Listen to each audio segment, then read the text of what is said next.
C'est beau que vous soyez là. Je me réjouis que puisse faire ensemble ce passage de l'année ensemble, surtout avec le Saint-Esprit. C'est beau que vous soyez là et surtout que live, qu'il y a plein de gens, des centaines de personnes qui sont ensemble avec nous, avec YouTube, d'Autriche, de Suisse, partout. Soyez les bienvenus. Nous ne sommes pas une assemblée, mais c'est une communauté. Je voudrais commencer avec une expérience que j'ai eue. J'en ai eu plusieurs, mais il y a quelques années, j'étais invitée en Suisse, à Thun. Et ça, c'est une très belle région. C'était début décembre.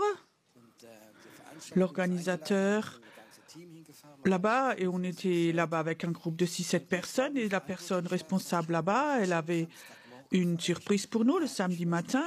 J'ai sur le cœur de vous montrer la ville de Thun. Et le centre-ville, effectivement, est très beau. Et c'était le temps de Noël avec les illuminations, les magasins. On peut faire des achats, on peut aller manger un petit bout. Et tous de l'équipe étaient très heureux. Mais je ne sais pas, c'est peut-être parce que je suis un homme, mais moi, je ne me réjouissais pas.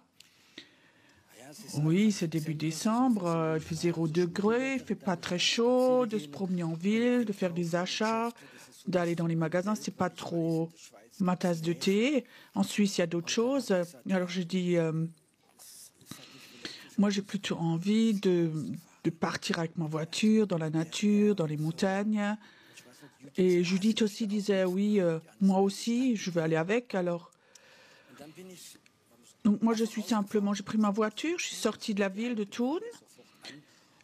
Et alors, on est monté sur la montagne. Et on est sorti, donc ce jour de la ville. Et on roulait, il faisait un peu de pluie, un peu gris.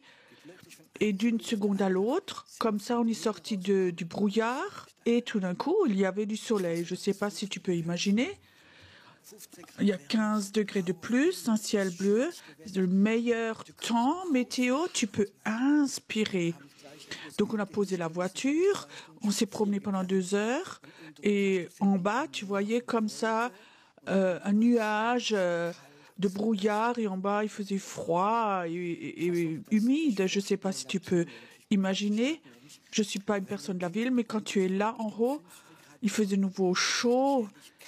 Il n'y a personne là en haut. Il y a 2-3 vaches qui nous ont peut-être salués là en haut. C'était un temps magnifique. C'est quelque chose où le cœur peut s'ouvrir. Et maintenant, ma question, est-ce que dans l'esprit aussi, quelque chose comme ça pourrait exister? Tu sais, nous les chrétiens, on a l'habitude de survivre dans le brouillard spirituel. Tu comprends? Et là, en Allemagne, en Suisse, en Autriche, on s'est bien organisé et on peut faire des super cultes dans cette pollution spirituelle, de beaux cultes, de belle musique, une prédication de la pollution spirituelle. Peut-être que vous avez déjà vécu, tu étais quelque part où le ciel s'ouvre et tout d'un coup tu sens, waouh, là, la présence de Dieu est là. La gloire de Dieu est là. Tu connais ça? Et tu te demandes, oh, qu'est-ce qu'il y a ici? Toute l'oppression, toutes ces pensées négatives, tout s'enlève. Waouh, tu as une soif du ciel et tu sais que quelque chose dans l'esprit s'est modifié. Je souhaite que chaque culte se fait comme ça et comme ça. Je souhaite ce soir que de plus en plus, que nous montions comme ça sur la montagne, que la gloire de Dieu descende et qu'elle vienne si forte ici qu'elle aille à la maison chez les personnes qui regardent. Je crois que c'est possible. Comme Jésus montait sur la montagne, quand les gens sont dans leur ville, dans leurs problèmes, et qu'on monte en haut sur la montagne. Tu sais, il faut que tu aies quelque chose en toi qui ait soif de ce ciel. Il faut que tu aies soif de dire, peut-être qu'il y a des gens, ils n'ont jamais fait l'expérience. Déjà plusieurs fois, je l'ai fait, et souvent c'était en Suisse. Ceux qui connaissent la Suisse, il y a une ville qui s'appelle Neuchâtel. En bas, il y a un lac. Et en hiver, pendant 2-3 semaines, il y a du brouillard en bas. Donc, c'est dans cette vallée. Et alors, il y a une ville en haut, dans le Jura, dans le Jura français, en Suisse. Ça s'appelle la Vue des Alpes. C'est la Chaux-de-Fonds. C'est pas loin. C'est peut-être 15 kilomètres, mais 1000 mètres d'altitude. Même, ils ont une autoroute. Ils ont fait une nouvelle autoroute. Donc, ils montaient de Neuchâtel à Chaux-de-Fonds. Quand tu montes à 120 km à l'heure, tu peux monter là. En 10 minutes, d'en bas, tu peux monter. Et là, en haut, et pendant tout l'hiver, il y a un ciel bleu, de la neige. C'est comme ça, une autoroute exprès qu'on puisse monter très vite. Moi, j'aime ça. Comme ça, une autoroute, ça va vite. On passe du naturel, de tout ce qui est de l'âme, du religieux, en haut dans le spirituel. Amen. Et vous disiez, non, moi je ne veux pas voir ça, j'aime le brouillard, le mauvais temps. Mais c'est ma soif. C'est ma soif que cette semaine, que ce soit une semaine, tous les jours, qu'on puisse vivre ça. Qu'on puisse vivre ça, où tout d'un coup tu sens, ici il y a quelque chose où j'ai pas l'habitude. Tu sais, tu peux même rentrer chez toi, tu peux recevoir quelque chose de Dieu, comme ça, une autoroute implantée en toi, de cette vallée de lamentation, de monter dans la présence de Dieu. Et parfois, c'est une décision à prendre. Parfois, je me surprends moi-même ou je suis devant le mur de lamentation. Comme l'Église est difficile, pas vous ou les autres, bien sûr. Comme les circonstances sont terribles. Tu connais ça. Et là, tu es dans la pollution. Tes pensées sont là-dedans. Et de l'autre côté, tu sais que si tu traverses ce brouillard, là en haut, et tu sens le réveil là en haut. Vous aimez ça? Ou tout d'un coup, tu es dedans et tu sais, le réveil va venir. Tu respires, tu inspires même le réveil et tu reçois cette onction du réveil en toi. Je ne suis pas un orateur, je ne suis pas un théologien, mais quelque chose, je sais. Tu peux vivre en tant que chrétien là en bas ou tu peux vivre en tant que chrétien là en haut. Ce soir, j'aimerais partager avec vous une parole prophétique que le Seigneur m'a donnée. Peut-être certains n'ont pas l'habitude, mais il y a des versets bibliques, surtout prophétiques, où Dieu a parlé à son peuple au travers d'un prophète. Dans l'Ancien Testament, Dieu disait aux prophètes, dis ceci, cela au peuple de ma part. Dans le Nouveau Testament, on peut le recevoir du Saint-Esprit, on peut recevoir dans notre cœur, mais la parole prophétique peut quand même venir. Et pour moi, dans l'Ancien Testament, quand on regardait, celui qui regardait le plus dans le Nouveau Testament, c'est Ésaïe. C'est lui qui a décrit la grandeur de Dieu et d'autres choses. Et Ésaïe avait une prophétie pour son peuple. Parfois, Dieu peut avoir réactivé une parole prophétique. C'est comme un programme qui dormait et tout d'un coup, on appuie un bouton réactive. Et ce soir, prends cette parole. Dieu disait, je voudrais à nouveau activer. Et ça, c'est un message de Dieu pour nous, pour ceux qui écoutent maintenant ce soir, mais seulement pour ceux qui croient. Et ça commence où le prophète dit, venez, venez.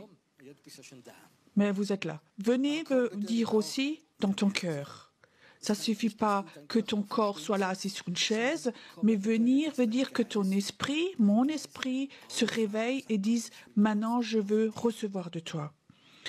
Vous tous qui avez soif, aux eaux L'eau dans la Bible, ça signifie toujours esprit. Si tu as soif, si tu as faim, viens à cette eau. Vous achetez, mangez, même ceux qui n'ont pas d'argent, venez acheter sans prix. Et Dieu dit, il faut que tu achètes, mais il ne faut pas que tu payes.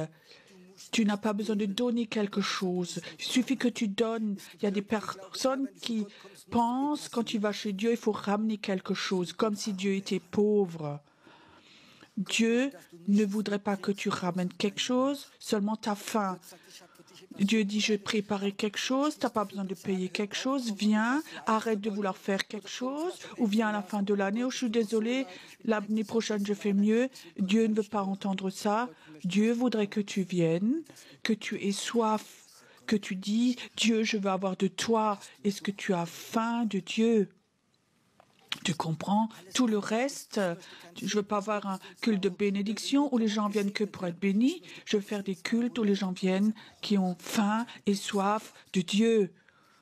On n'a pas besoin de prêcher beaucoup. La gloire de Dieu vient quand les gens viennent que pour écouter, pour encore remplir leur savoir, leur tête avec du savoir, alors ça ne va pas venir. Je te demande encore, est-ce que tu as faim et soif de Dieu? Est-ce que tu as faim et soif de ce que Dieu veut te dire ce soir? Surtout pour cette année aussi qui vient. Dieu dit, tu n'as pas besoin de ramener quelque chose, tu n'as pas besoin de donner quelque chose, c'est gratuit. Alors, il dit aussi, pourquoi pesez-vous de l'argent pour ce qui ne nourrit pas? Arrêtez, écoutez-moi.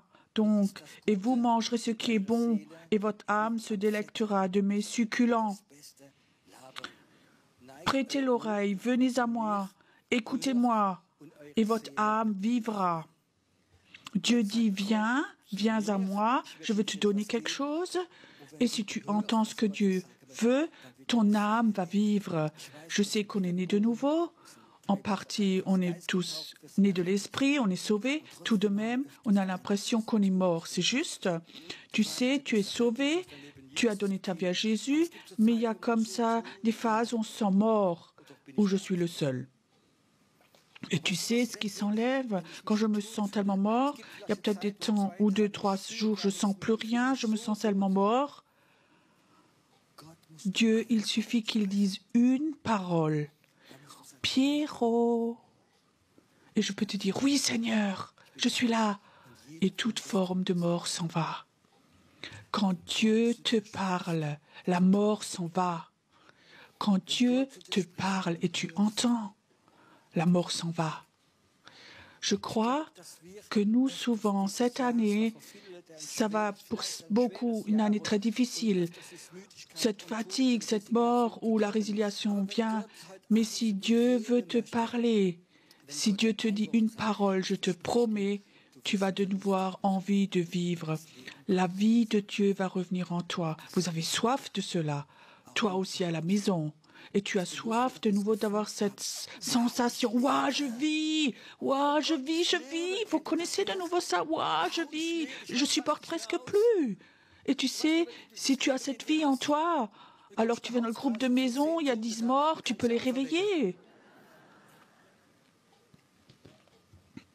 Moi, je suis un fou comme ça. Je me suis converti. Je brûlais pour Jésus. Alors j'étais dans une petite église pentecôtiste, j'ai pasteur, je lis dans la Bible, on peut prier en langue, ça je veux avoir. Tu sais ce que le pasteur m'a dit? Tu sais, à la fin de l'année, il y a un évangéliste d'Amérique, lui doit t'imposer les mains. Mais c'était encore 6 mois. Je ne voulais pas attendre 6 mois. Alors après, j'ai demandé, tu sais, à Strasbourg, il y a une femme connue et elle prie et on reçoit le parler en langue. Et mon épouse a dit, on va là-bas. On est allé là-bas, à Strasbourg, et tout de suite, on a eu le baptême du Saint-Esprit, tous les deux. Alors j'ai raconté ça. On a eu le baptême du Saint-Esprit. Il disait, waouh, oh, tu es croyant, drôle de type, lui.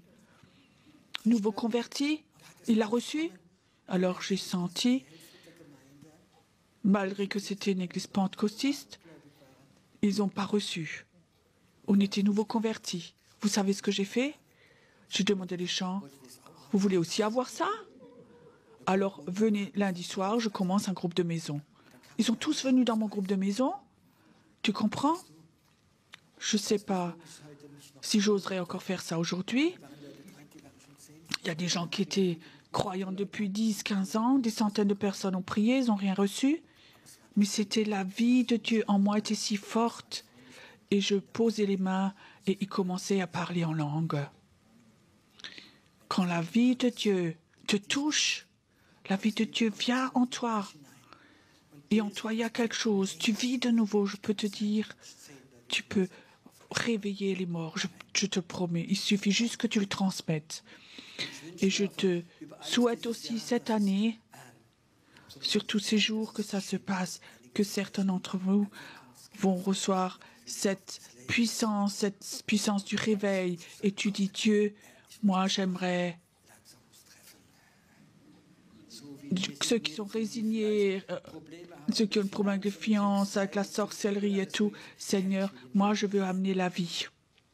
Comme ça, un ministère peut commencer.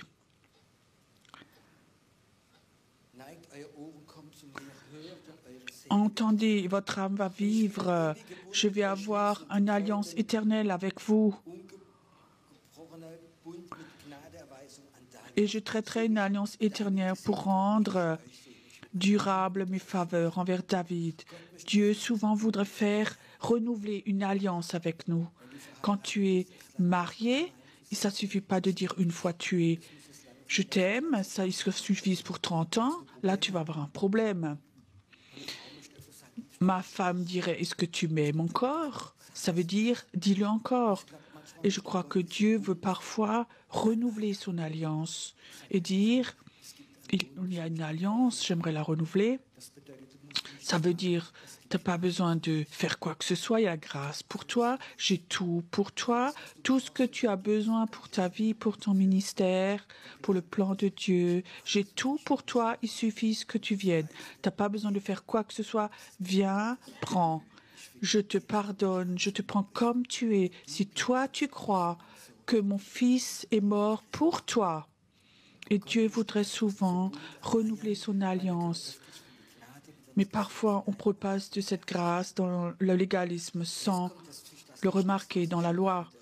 Et ça, c'est maintenant vient ce que je vais parler. Voici, tu appelleras des nations que tu ne connais pas. Et les nations qui ne te connaissent pas accourent vers toi à cause de l'Éternel, ton Dieu, du Saint d'Israël, qui te glorifie. Dieu te rend glorieux. Dieu pose sa gloire sur toi. Il dit à Jésus, donne cette gloire à eux que tu m'as donnée. Dieu veut te rendre glorieux par la foi et tu vas voir comme des nations vont venir. Je sais quand le réveil va venir fortement en Allemagne, il y a des avions, beaucoup d'avions qui vont venir ici. Quand il y avait un réveil à Pensacola, où Toronto avait commencé, vous ne pouvez pas imaginer combien d'avions des leaders spirituels du monde entier sont allés là-bas. Si l'Allemagne, la Suisse, l'Autriche vivent le réveil, on va voir comme beaucoup de pays, ils vont venir de plein de pays parce qu'ils entendent dans le monde entier. Hier, j'ai vu à YouTube, quelqu'un a écrit « J'écoute toutes vos prédications, je suis tellement enthousiaste. De Nicaragua, je vous écris. » On a des gens d'Israël, de partout. Mais je peux te dire, le temps va venir où les gens vont venir. À Pertissau, j'avais fait un séminaire 10 jours. Il y avait vraiment un temps de réveil à ce moment-là. Et les 2 derniers jours, il y a une dame qui vient. C'était une femme d'Autriche qui vit depuis 20 ans en Australie. Et elle vient ici à Pertissau, dans ce restaurant où on avait nos séminaires de réveil. Alors elle vient me voir. Elle se présente et elle dit « Je vis en Australie et j'avais un rêve. Jésus venait, va à Pertissau, là il y a le réveil, je veux te toucher. » Alors cette femme est venus d'Australie ici en Autriche, à Pertisau, pour ces 2 jours, pour les vivre avec nous. Ça, c'est des petites gouttes. Il faut, nous aussi, en tant qu'Église, que nous nous préparions, que des choses comme ça vont arriver. Il faut que nous nous préparions aussi que la salle à côté, qu'elle ne sera plus assez grande, parce que Dieu va poser sa gloire sur nous, pas parce qu'on est des personnes merveilleuses et sympas et bien, pas parce que je suis un super orateur, mais nous croyons aux promesses de Dieu. On croit que Dieu a dit « Je vais poser ma gloire sur vous ». Est-ce que Dieu peut poser sa gloire sur nous si on a tellement de fautes? Oui, bien sûr, oui, merci. Est-ce que ça gêne Dieu? Tu sais, si Dieu veut poser sa gloire, ce divin sur nous, on ne remarquera plus rien du péché, c'est couvert. Ça, les gens le voient. Et j'aimerais que de plus en plus le vivre, que la gloire de Dieu soit si fort, soit sur l'immeuble ici, que les gens le voient de loin. Pas seulement à Heidelberg, mais dans beaucoup de villes en Allemagne, en Suisse. La gloire de Dieu doit être si forte. Et tu sais, qui seront les premiers qui vont venir? Quels gens sont venus quand il est venu au monde? Les astrologues. Ceux qui regardaient les étoiles. Aujourd'hui, on dirait « Oh, les occultes, les gens du New Age ». Mais je peux te dire, de ces gens-là vont venir les premiers quand la gloire de Dieu va être là. J'aime ces gens. Je sais encore à Tsinsam, une dame venait me voir, comme ça une dame du New Age, elle avait tout essayé dans sa vie. Elle vient la première fois au culte chez nous, elle vient devant, elle dit « Waouh, quelle vague de puissance il y avait ici. Pasteur, quelle aura est posée sur vous. Waouh !»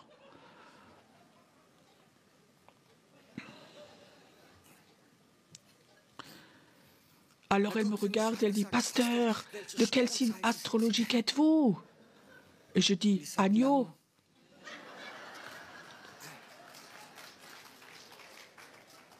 Alors elle dit « Monsieur Pasteur, ça n'existe pas ». Alors je dis « Si ». Alors j'ai raconté qui est l'agneau. Jésus-Christ. Je ne suis plus influencé par d'autres animaux, mais par l'agneau de Dieu, Jésus-Christ. Cette femme a vu la gloire de Dieu. Elle a dit « Vous avez une super aura. J'ai oublié la couleur, mais elle était bonne. »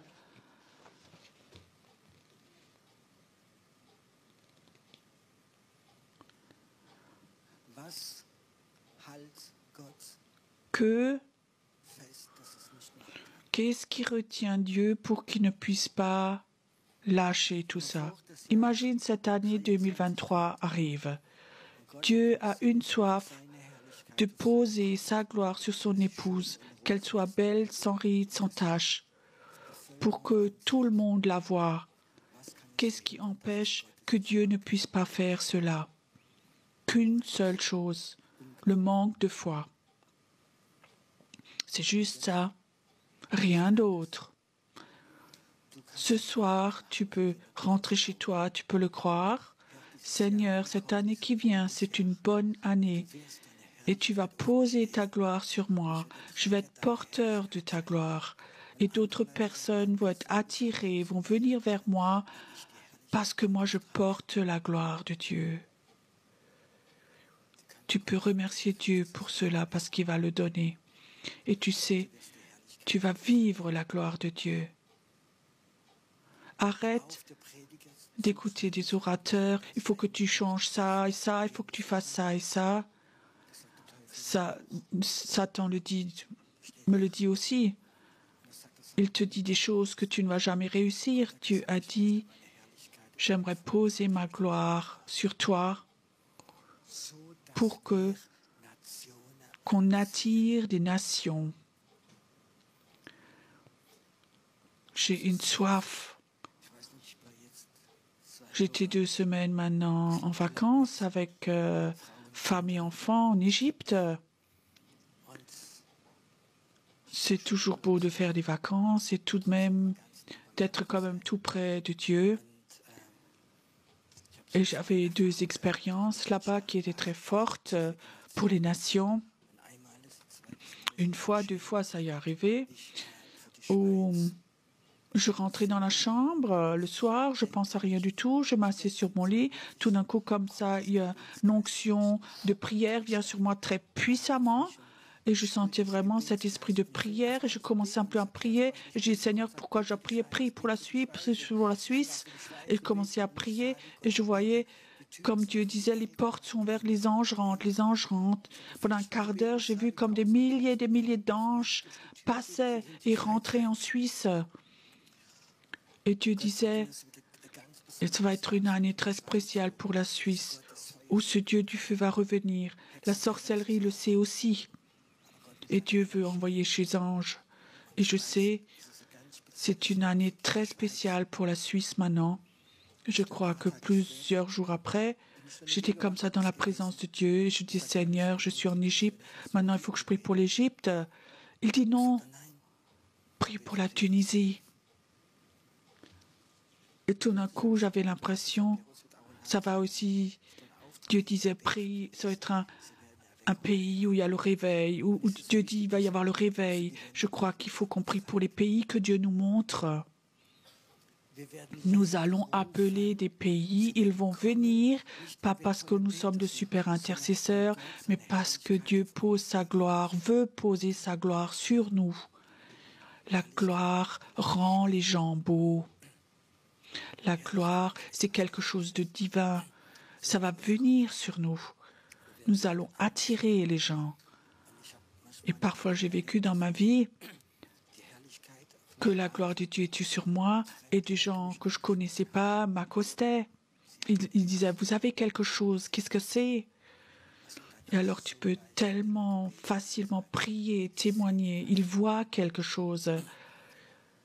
Ils voient parfois plus que nous, on voit de nous-mêmes dans le miroir. Ils voient la gloire de Dieu. Je vous dis encore, les premiers qui vont venir, qui voient la gloire, ça ne va pas être les chrétiens, mais des gens qui voient dans l'esprit. Nous allons vivre cela. Nous allons jamais donner une piqûre religieuse, mais on va prier que la gloire de Dieu vienne. Et ça, c'est cette promesse que Dieu veut nous donner. Je crois que ça va être une année où Dieu disait, on va avoir, il faut que nous prions pour les nations, appeler des nations, nous devons appeler des nations. Andreas Herman, qui était là la dernière fois, il m'a raconté que Dieu avait ouvert une porte pour le Pakistan et il a fait plusieurs cultes sur YouTube fait pour le Pakistan et des milliers de personnes sont guéries. Les portes s'ouvrent pour les nations. Il faut que nous arrêtions de penser tout petit. Il y a des gens qui, 5 ans, qui peuvent prier 5 ans pour un nouveau moquette pour l'Église. Pendant 5 ans, c'est une belle foi, ça. Moi, j'aimerais prier que des nations viennent, qu'ils viennent simplement. Je sais encore un jour, le dimanche après-midi, un homme vient ici au culte. Il vient devant au culte. Il s'est agenouillé. Il voulait avoir la prière. Cet homme n'était pas né de nouveau. Et il venait habiter en haut sur la montagne ici. Et il disait dans la nuit, il était attaqué. Il avait attaqué le cœur mal. Des démons venaient, ils voulaient l'étrangler. Et il criait, il disait Dieu, aide-moi. Il était complètement déboussolé, irrité. Après un moment, Dieu lui dit dans ce moment, demain après-midi, tu vas dans la zone industrielle là-bas, là derrière une église qui s'appelle Taube, là-bas tu vas y aller et tu vas me rencontrer. Et il est venu, il s'est converti, cet homme. C'est quelque chose de normal. Je souhaite que la gloire de Dieu vienne toujours plus forte. Je souhaite que la gloire de Dieu soit si forte sur l'immeuble que 2 kilomètres aux alentours, aucune sorcière ne peut survoler.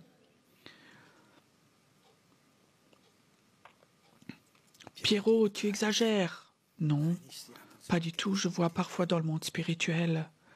Et je peux te dire, les gens occultes, eux, ils voient.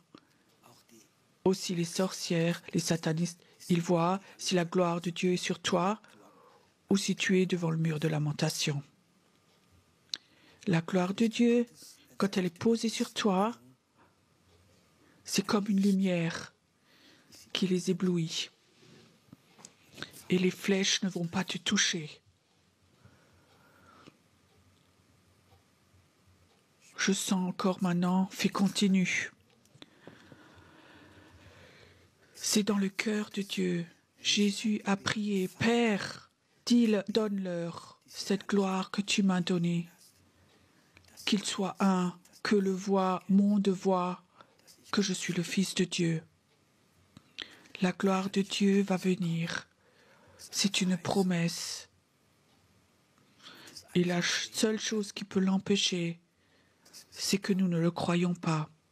La foi signifie d'avoir au fond de ton cœur être persuadé que ça vient.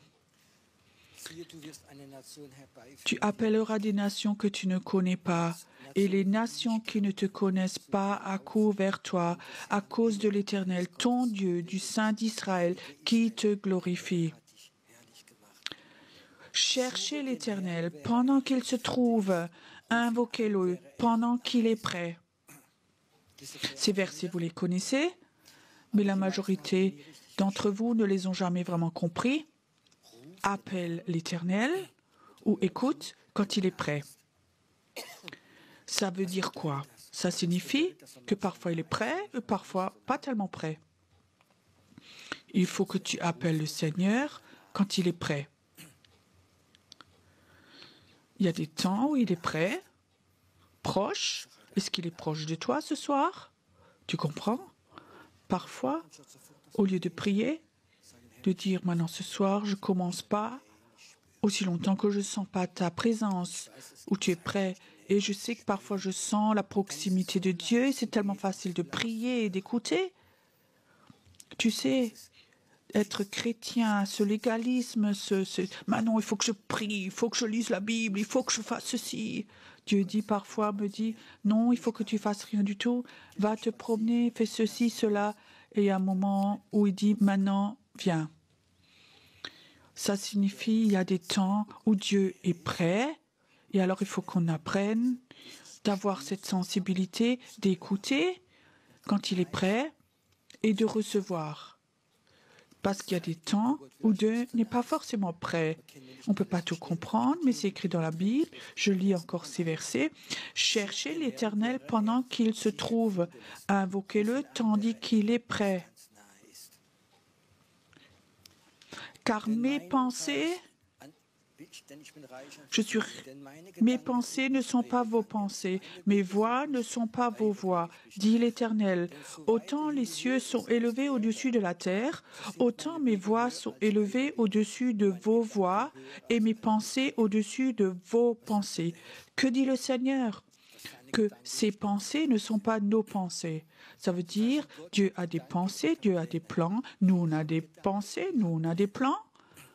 Et maintenant, il faut, mes pensées, de les mettre de côté et de dire Dieu, ça peut être tellement super, tous mes plans. Parfois, je dis Dieu, j'ai des super plans, j'ai des super pensées, j'ai des super idées, Seigneur.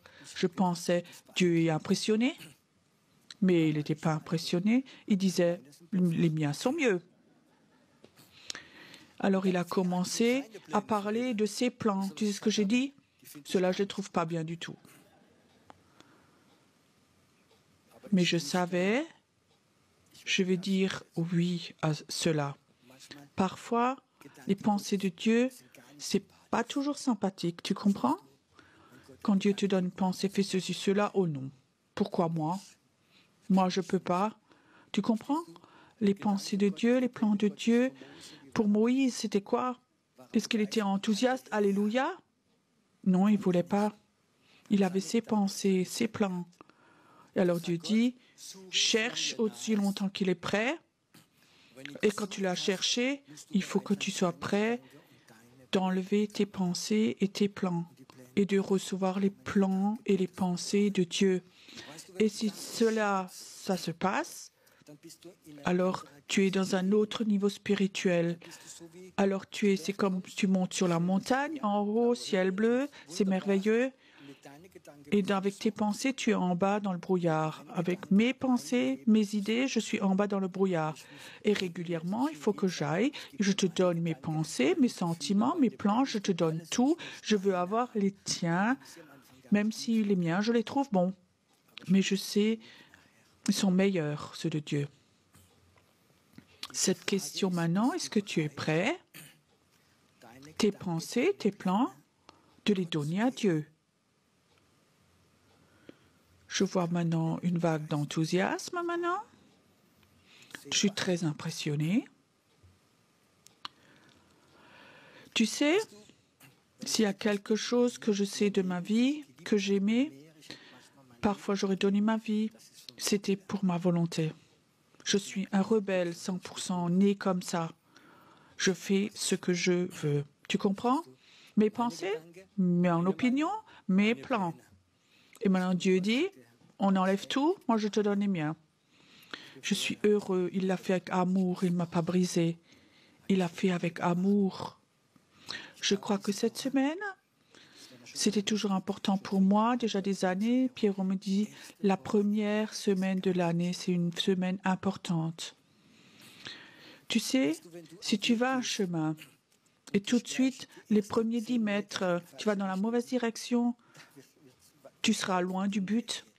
C'est important qu'au début de l'année, qu'on commence bien et de dire, Seigneur, cette année, je veux chercher ta proximité, je veux être prêt, je veux croire en tes promesses, que ça va être une bonne année, que ta gloire va venir sur moi, mais je veux toujours, quand ta gloire vienne, je veux que tes plans et avoir tes plans et tes pensées pour moi.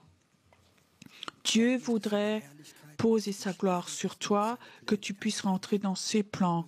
Dieu ne veut pas poser sa gloire sur toi, que tes pensées et tes plans se réalisent. Je sais qu'il y a rien de plus difficile que d'abandonner ses plans et ses pensées quand on les aime.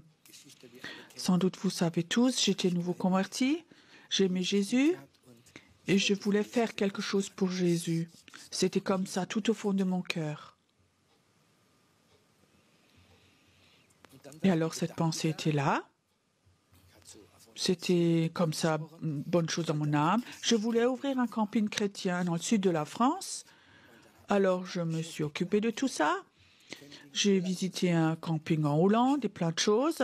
Et je peux te dire, j'ai dit ça à mon pasteur, je veux ouvrir un camping chrétien, ceci, cela, évangéliser, monter des tentes, inviter des évangélistes. Wow, tous ont dit, waouh, c'est une super idée.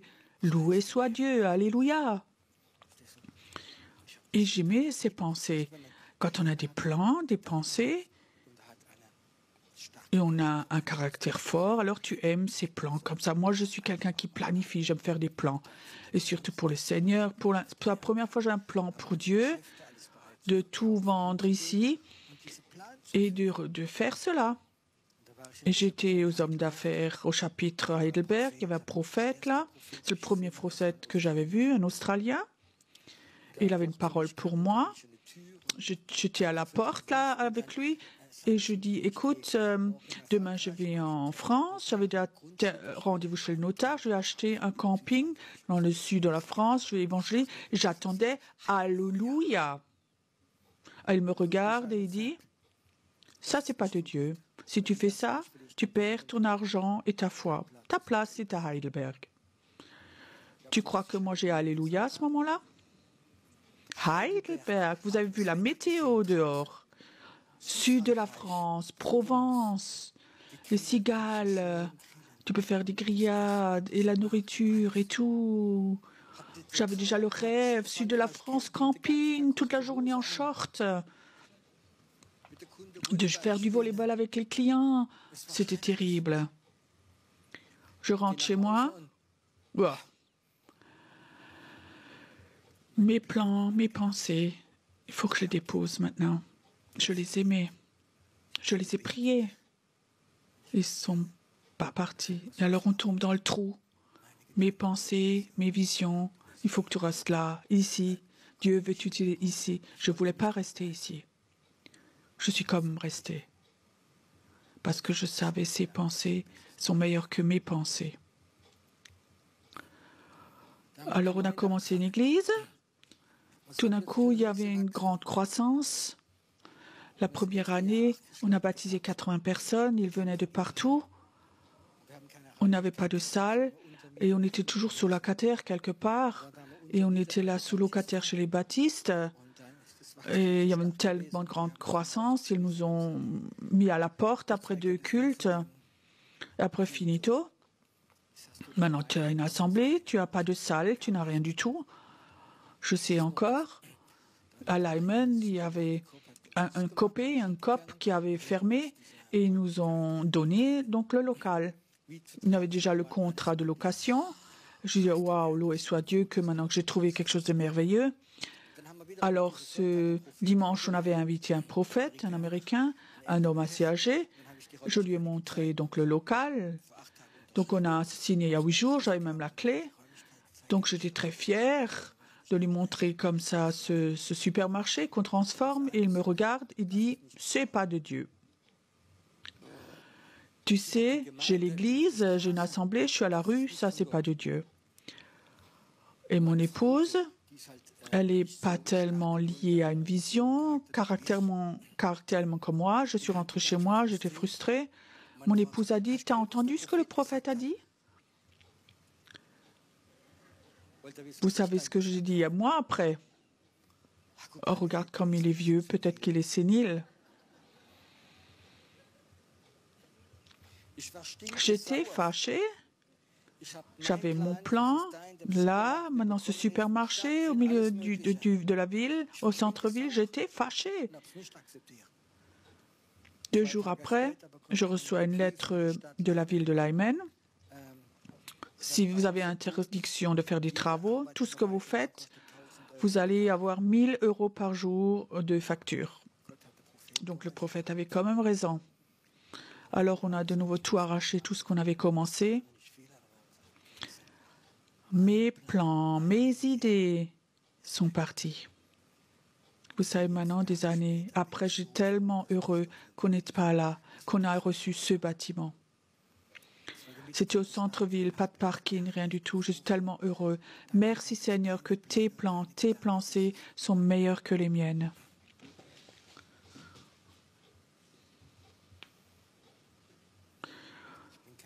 Je ne suis pas un spécialiste d'ordinateur, mais à l'ordinateur, c'est facile d'effacer des choses. Toutes les pensées qui ne sont pas de Dieu, tous les plans qui ne sont pas de Dieu, effacer, effacer, effacer. Ça, à part le Saint-Esprit, lui peut faire ça. Je veux comme te poser la question. Peut-être que tu es là, tu veux être béni de Dieu. Waouh! Je viens pour une école biblique, je veux être béni de Dieu, je regarde YouTube pour être béni. Oh, je sens l'onction comme ça. Pendant des années, tu peux sentir l'onction. Mais si tu n'es pas prêt à sacrifier tes plans et tes pensées de Dieu, tu ne vas pas recevoir la gloire de Dieu. C'est dur ce que je dis. Ma question est maintenant, est-ce que tu es prêt? Tes pensées et tes plans qui sont en toi, que le Saint-Esprit te montre, te dit, ne sont pas de Dieu. Comme le prophète m'a dit à moi, tu es prêt à effacer, aussi si ça fait mal.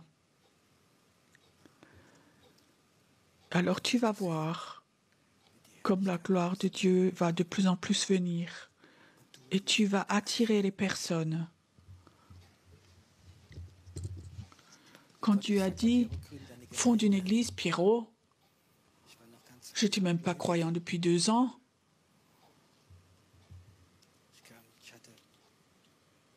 J'avais beaucoup de dettes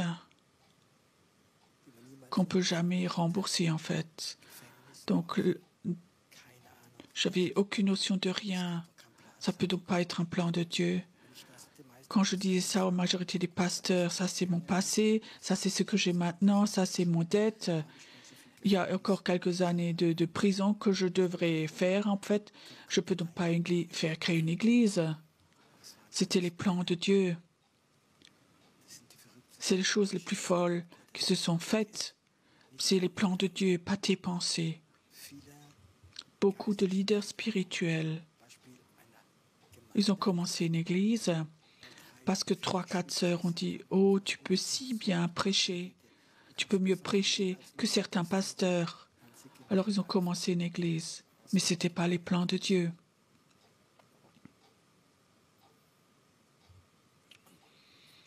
Je veux aussi te dire à toi, investis à des endroits où tu sais c'est les plans de Dieu. N'investis pas ton temps, tes finances dans des récipients qui ont des trous. Apprends à sentir les plans de Dieu.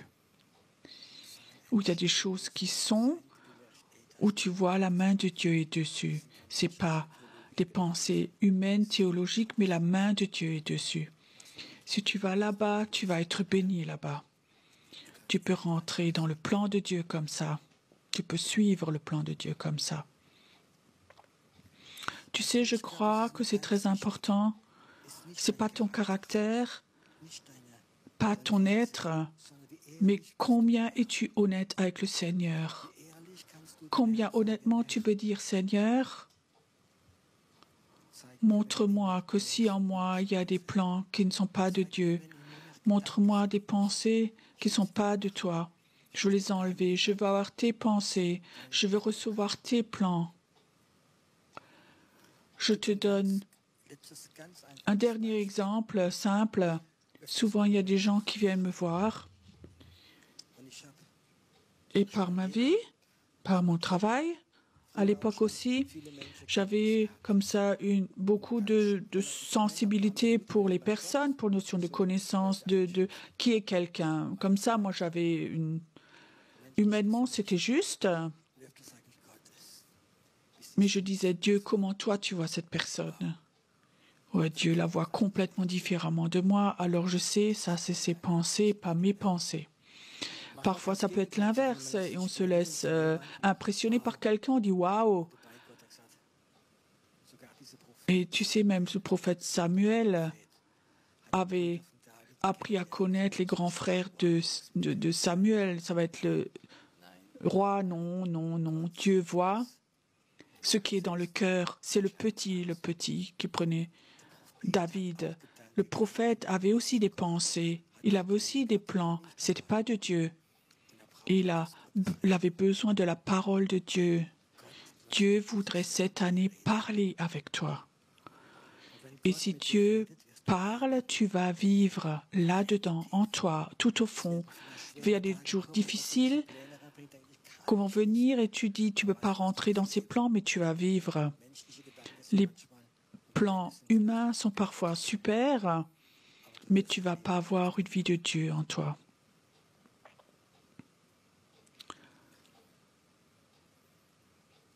J'aimerais un moment que nous soyons devant Dieu de façon tout honnête.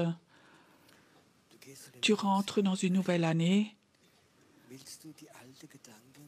Est-ce que tu veux emmener les anciennes pensées, les anciens plans qui ne sont pas de Dieu, peut-être des plans super? Acheter une maison, changer de job, aller à l'étranger, plein de choses. Mais ce sont peut-être même pas des plans de Dieu. Parfois, tu as le droit de douter de tes plans. Tu peux maintenant rentrer dans cette nouvelle année et dire, Seigneur, cette année, je veux la vivre, que la gloire de Dieu est sur moi, que les gens soient attirés parce qu'ils voient quelque chose, que je puisse appeler des nations dans la prière. Mais j'aimerais mes plans, mes pensées, j'aimerais te les donner. J'aimerais pas aller dans la nouvelle année, me laisser remplir de me bénir, et j'ai les mauvaises pensées, les mauvais plans. On rentre dans un temps sérieux maintenant. Nous rentrons dans un temps sérieux, une année très sérieuse pour beaucoup. La meilleure protection, c'est d'être dans la volonté parfaite de Dieu. Tu n'as pas besoin de te faire du souci. Dieu va s'occuper de toi, la gloire de Dieu va être sur toi. Mais les gens qui ne veulent que être bénis de Dieu, ils veulent que leurs pensées, leur opinion, leur plan soient bénis, ils vont vivre les déceptions cette année. La porte est ouverte. Nous allons un temps d'adoration maintenant. Nous allons passer dans cette porte de la nouvelle année. Tu vas maintenant aller à cette porte de la nouvelle année, mais dans tes pensées maintenant, tu peux donner tes pensées, tes plans et les donner à Dieu et recevoir ses pensées. Levons-nous un moment.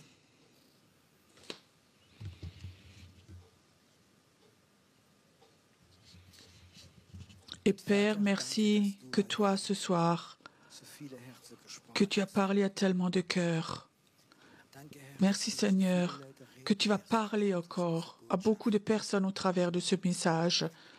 Merci Seigneur, que les gens honnêtes donnent leurs plans et leurs pensées et qu'ils vont vivre. Ils vont aller dans la volonté parfaite de Dieu et ils vont avec joie rentrer dans la nouvelle année. Et tu vas vivre ce que c'est quand Dieu est avec toi. Tu vas voir comment c'est quand la gloire de Dieu est sur toi. Tu vas le vivre. Merci Seigneur, que maintenant tu entends les prières. Ayons maintenant un moment d'adoration, tout libre maintenant, pour qu'on puisse passer maintenant ce temps, cette nuit dans l'adoration.